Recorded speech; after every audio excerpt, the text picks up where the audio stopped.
সড়ক থেকে বিভিন্ন জায়গায় চাঁদাবাজি, একজন চাঁদাবাজকেও গ্রেপ্তার করা হয়নি, একজনকেও গ্রেপ্তার করা হয়নি। মিডিয়ার সামনে এসে বলছে হাল ধরতে হবে না। দেখেছেন তো, ভাইরাল হয়েছে। হাল ধরতে হবে না।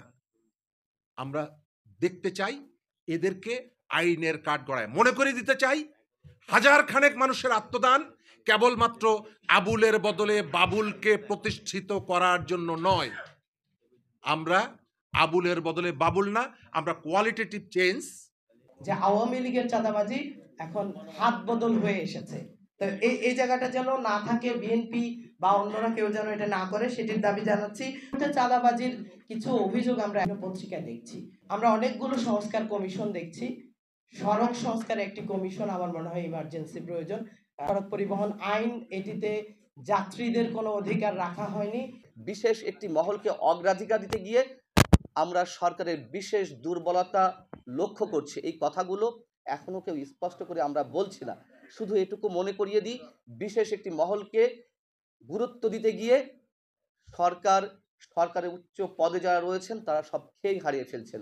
এখন অনেক দাবি দেওয়া, 15 বছরের পুঞ্জীভূত নানান ধরনের ক্ষোভের বিস্ফোরণ ঘটছে, পিছনে নানান ধরনের ষড়যন্ত্র।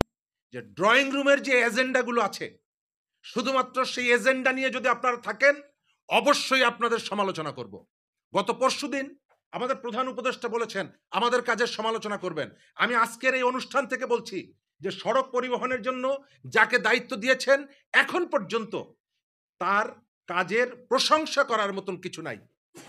আমি এই কথাটা বলতে চাই যে আমরা একদিনের মধ্যে 15 বছরের জঞ্জাল আপনি শেষ করে ফেলবেন, এটি আমি কখনোই মনে করি না। তবে আমি দেখতে চাই আপনি জঞ্জাল পরিষ্কার করার জন্য উদ্যোগটা গ্রহণ করেছেন। এই চ্যালেঞ্জ দিয়ে বলতে পারি যে সরকারের উচ্চ মহল থেকে সিদ্ধান্ত নেয় যে এটা সলভ করব। আমি বলবো না যে কোন ফাইয়া কোন বললাম আর হয়ে গেল, কিন্তু আগামী 1-1.5 বছর মধ্যে দৃশ্যমান পরিবর্তন আনা অত্যন্ত সহজ এবং সম্ভব। আমি চ্যালেঞ্জ দিয়ে বলতে পারি। কিন্তু ভাই সাংবাদিক সাহেব যে কথা বললেন, সরকারের কার সাথে আলাপ করতেছে, কার সাথে নিয়ে পলিসি তৈরি করতেছে জানি না। আপনাদেরকে একটা কথা স্মরণ করে দিতে চাই, যে আমার ব্যক্তিগত দাবি করতে চাই যে 1/11-র পরে আমরা কিছু বাস নামিয়েছিলাম, কিছু সংস্কার করেছিলাম। প্রত্যেকটা বাস 5 মিনিট বা 10 মিনিট পর পর ছাড়তো। এটা রেভিনিউ ভাড়াটা গাড়ির ভিতরে আদায় হতো না, নির্দিষ্ট স্টপেজ এসে গাড়িটা থামতো, একটা গেলে আরেকটা আসতো। এইভাবে প্রায় 60-70টা কোম্পানি দিয়ে আমরা চালু করেছিলাম এবং নগরীতে একটা শৃঙ্খলা ফিরে আসছিল।